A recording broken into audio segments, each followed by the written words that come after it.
నమస్తే welcome to Raj news special intelligence branch కేంద్రంగా సాగిన ఫోన్ ట్యాపింగ్ కేసులో తొలిసారి మాజీ సీఎం బీఆర్ఎస్ చీఫ్ కేసీఆర్ పేరు వెలుగులోకి వచ్చింది. కేసీఆర్ ఆయన కుటుంబ సభ్యులు పార్టీలో ఆయన సన్నిహితుల వ్యవహారాలు చక్కబెట్టేందుకే తామంతా కలిసి పనిచేశామని టాస్క్ ఫోర్స్ మాజీ డీసీపీ రాధాకిషన్ రావు పోలీసులకు ఇచ్చిన వాంగ్మూలంలో తెలిపారు. ఫోన్ ట్యాపింగ్ ద్వారా ప్రణీత్ కుమార్ అందించే వివరాలతో కేసీఆర్ రాజకీయ ప్రత్యర్థులను వారికి ఆర్థిక సాయం అందించేవారిని బెదిరించి లొంగ తీసుకునేవారమని, సివిల్ తగాదాల్లో సెటిల్మెంట్లు చేసేవారమని, ఎన్నికల్లో వారి నగదు తరలింపును అడ్డుకునేవారమని చెప్పారు. ఇటు బీఆర్ఎస్ డబ్బు రవాణాకు సహకరించేవారమని తెలిపారు. ఏప్రిల్ నెల 3 నుంచి 10వ తేదీ వరకు దర్యాప్తు అధికారులు రాధాకిషన్ను కస్టడీలోకి తీసుకుని విచారించారు. ఆ క్రమంలో గత నెల 9వ తేదీన సేకరించిన వాంగ్మూలంలో రాధాకిషన్ పలుమార్లు అప్పటి సీఎం కేసీఆర్ పేరును ప్రస్తావించారు. పెద్దాయనకు చిన్న విమర్శ ఎదురైనా చిరాకు పడేవారు. అందుకే ఎక్కడ ప్రభుత్వానికి వ్యతిరేకంగా నిరసనలు ఆందోళనలు జరగకుండా అణచివేసేవాళ్లమని వాంగ్మూలంలో రాధాకిషన్ పేర్కొన్నారు. ట్యాపింగ్ కేసులో లోక్సభ ఎన్నికల తర్వాత పార్ట్ 2 ఉంటుందని స్పష్టమవుతోంది. గత నెల భుజంగరావు, తిరుపతన్న, ప్రణీత్ రావు, రాధాకిషన్ల కస్టడీ విచారణ పూర్తయ్యేసరికి ఎన్నికల హడావిడి ప్రారంభమైంది. అయితే వీరి వాంగ్మూలంలో పలువురు బీఆర్ఎస్ నేతల పేర్లు వెలుగులోకి వచ్చాయి. రాధాకిషన్ ఏకంగా తన వాంగ్మూలంలో కేసీఆర్ పేరును పదే ప్రస్తావించేవారు. లోక్సభ ఎన్నికల తర్వాత ఈ కేసు రాజకీయ కోణంలో ముందుకు సాగే సూచనలు కనిపిస్తున్నాయి. తెలంగాణ రాష్ట్రంలో గత కొద్ది రోజులుగా రాష్ట్రం యావత్తు కుదిపేస్తున్నటువంటి అంశం టెలిఫోన్ ట్యాపింగ్ విషయం బయటకు వచ్చిన తర్వాత ప్రతిరోజు కొత్త అంశాలు వెలుగులోకి వస్తూ వచ్చినాయి. అయితే గత నెలలో 10 రోజుల పాటు రిమాండ్ తీసుకున్నటువంటి రాధాకిషన్ రావు వెల్లడించినటువంటి అంశాలు ఇప్పుడు బయటకు రావడంతో రాష్ట్ర రాజకీయాలనే కుదిపేసేటువంటి పరిస్థితి కనిపిస్తోంది. ఇన్ని రోజులు ఊహాజనితంగా బీఆర్ఎస్ నేతల పేర్లు మాత్రమే వస్తున్నటువంటి ఈ అంశంలో తొలిసారిగా అప్పటి ముఖ్యమంత్రి, ప్రస్తుత ప్రతిపక్ష నాయకుడు కేసీఆర్ పేరు బయటకు వచ్చింది. కేవలం ఈ టెలిఫోన్ ట్యాపింగ్ వ్యవహారం కేసీఆర్ కనుసన్నల్లోనే జరిగింది అనే విధంగా రాధాకిషన్ రావు ఇచ్చినటువంటి వాంగ్మూలం ఇప్పుడు సంచలనం కలిగిస్తోంది. ఇంకా చెప్పాలంటే ఈ టెలిఫోన్ ట్యాపింగ్ వ్యవహారం 2018 ఎన్నికలకు ముందే ప్రారంభమైందని రాధాకిషన్ రావు తనకిచ్చినటువంటి నోట్లో చెప్పారు. ఆ విచారణలో వెల్లడించినటువంటి ఈ అంశం ఇప్పుడు ప్రధాన అంశంగా కనిపిస్తూ ఉంది.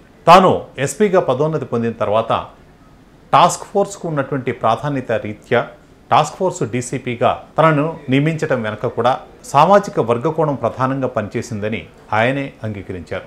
ఇక కేసీఆర్ కుటుంబ సభ్యులు, వారికి అత్యంత సన్నిహితులైనటువంటి పార్టీ నాయకుల కనుసన్నల్లోనే ఈ వ్యవహారం మొత్తం నడిపాము అని చెప్పి రాధాకిషన్ రావు చాలా క్లియర్గా చెప్పారు. అంటే మొత్తంగా తొలి నుంచి విపక్ష నాయకులు చేస్తున్నటువంటి ఆరోపణల తరహాలోనే ఇక్కడ వస్తున్నటువంటి, అంటే ఇందులో బాధ్యత వహించినటువంటి కేవలం అంటే పాత్రదారులుగా ఉన్నటువంటి వ్యక్తులు రాధాకిషన్ రావు వెల్లడించినటువంటి అంశాలు ఇప్పుడు కొంత సంచలనం కలిగిస్తున్నాయని చెప్పుకోవచ్చు.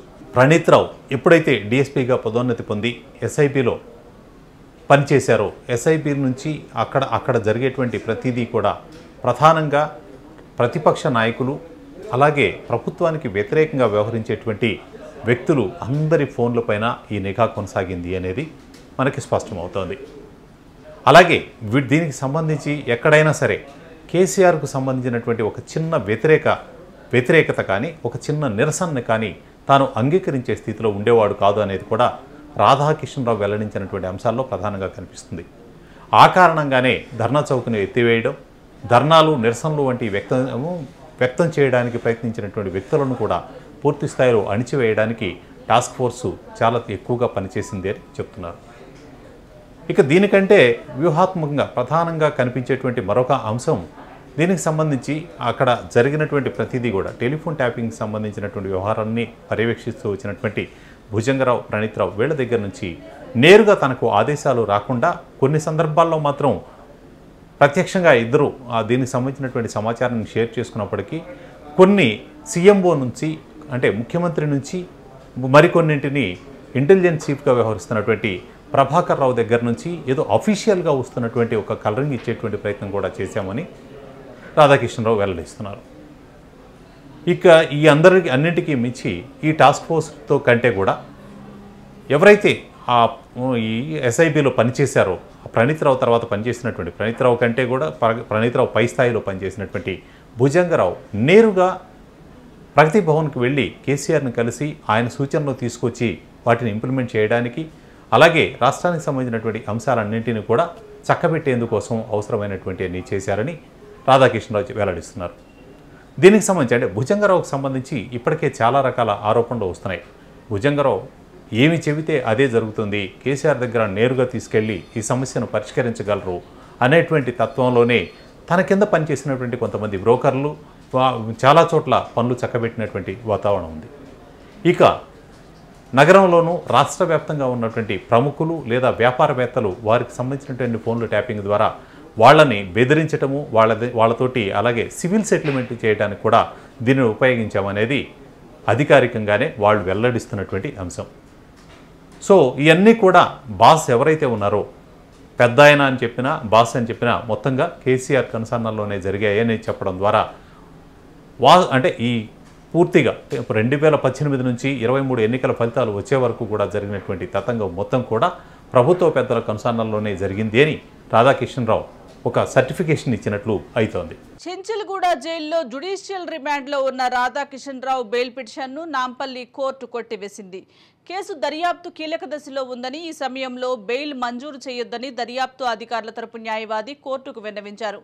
దర్యాప్తు అధికారుల తరపు న్యాయవాది వాదనలతో ఏకీభవించిన కోర్టు రాధాకిషన్ బెయిల్ పిటిషన్ను కొట్టివేసింది. ఫోన్ ట్యాపింగ్ కేసులో హైదరాబాద్ పోలీసులు దూకుడు పెంచారు. 4 పోలీసు అధికారులు అరెస్టు చేశారు. కస్టడీ విచారణ తర్వాత కొంత సైలెంట్గా ఉన్న పోలీసులు ఇప్పుడు దర్యాప్తులో వేగాన్ని పెంచారు.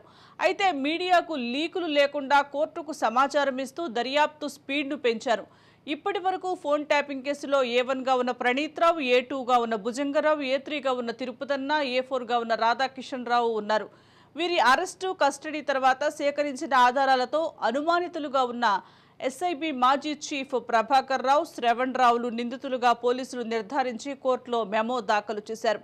దీంతో ఫోన్ ట్యాపింగ్ కేసులో నిందితుల సంఖ్య 6కు చేరింది. నిందితుల సీరియల్ నెంబర్లు కూడా మారాయి. A1 Prabhakar Rao, A2 Praneeth Rao, A3 Bhujanga Rao, A4 Tirupathanna, A5 Radhakishan Rao, A6 Shravan రావులుగా FIRలో నమోదు చేశారు. ఇందులో శ్రవణ్ రావు న్యూస్ ఛానల్ ముసుగులో ఫోన్ ట్యాపింగ్ డెల్ను నిర్వహించాడని అతని ఇల్లు, ఆఫీసులపై పోలీసులు సోదాలు జరిపిన విషయం తెలిసిందే.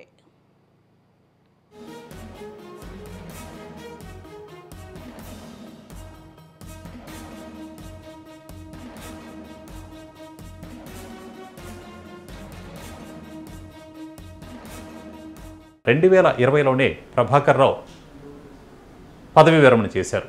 అయినప్పటికీ కూడా అతన్ని మళ్ళీ అదే పొజిషన్లో అంటే ఎస్ఐబికి చీఫ్గా ఇంటెలిజెన్స్ చీఫ్గా కొనసాగించడానికి ప్రభుత్వం నిర్ణయించింది. అందులో భాగంగానే ప్రధానమైనటువంటి ఏ ఉన్నా కూడా ప్రభాకర్ రావు తనకు కావాల్సిన విధంగా ఈ వనరులన్నింటినీ కూడా ఉపయోగించడానికి చేయాల్సినటువంటి ప్రయత్నాలన్నీ చేశారు.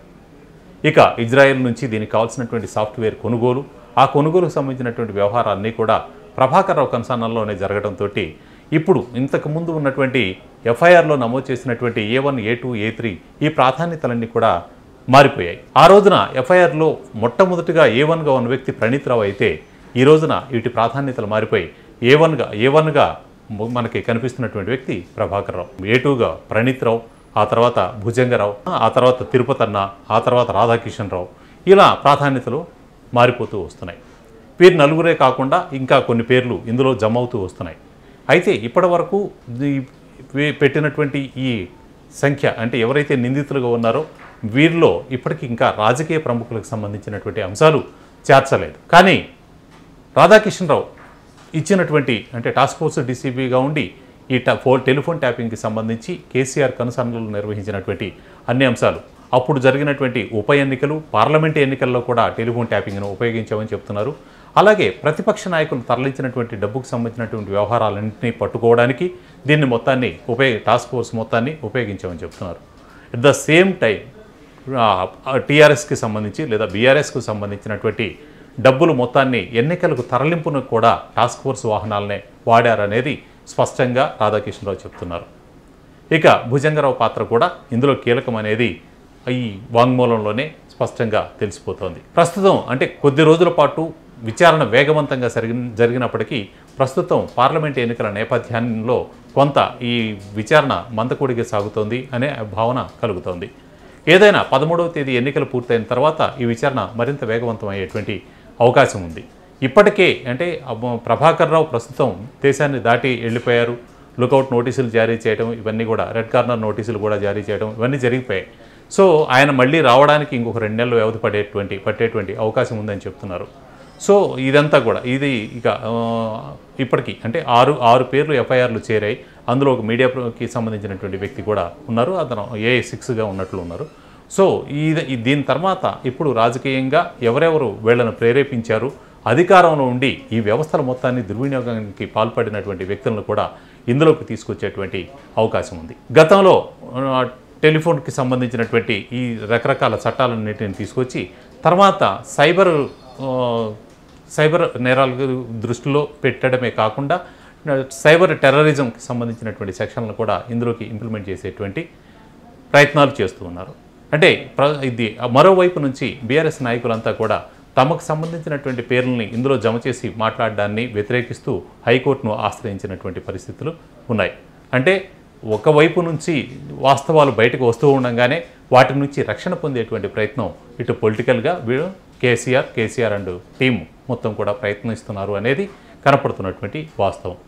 ఏదేమైనప్పటికీ ఎన్నికలు ముగిసిన తర్వాత ఈ కేసు మరింత వేగవంతం అయ్యే అవకాశం ఉంది. అయితే ఇప్పటి వరకు రాజకీయ ప్రముఖులకు సంబంధించినటువంటి పేర్లు, లేదంటే పోలీసు అధికారులకు సంబంధించి ప్రధానంగా పోలీసు అధికారులు, తర్వాత వాళ్ళ ద్వారా వెల్లడవుతున్నటువంటి రాజకీయ నాయకుల పేర్లు మాత్రమే మనకి కనిపిస్తున్నప్పటికీ వీరి మధ్య సంధానకర్తలుగా కొంతమంది ఈ భుజంగరావు తరపున వ్యవహరించినటువంటి బ్రోకర్లుగా లేదా మీడియేటర్లుగా వ్యవహరించినటువంటి వ్యక్తులకు సంబంధించినటువంటి డేటాను కూడా సేకరించాల్సినటువంటి అవసరం ఉంది. ఆ దర్యాప్తు కూడా బహుశా ఎన్నికల షెడ్యూల్ ముగిసిన తర్వాత దానిలో కూడా ఈ వేగవంతమైనటువంటి విచారణలో ఆ పేర్లు కూడా బయటకు వచ్చేటువంటి అవకాశం ఎక్కువగా కనిపిస్తూ ఉంది. ఇది ఇవాల్టి special focus. Keep watching Raj news.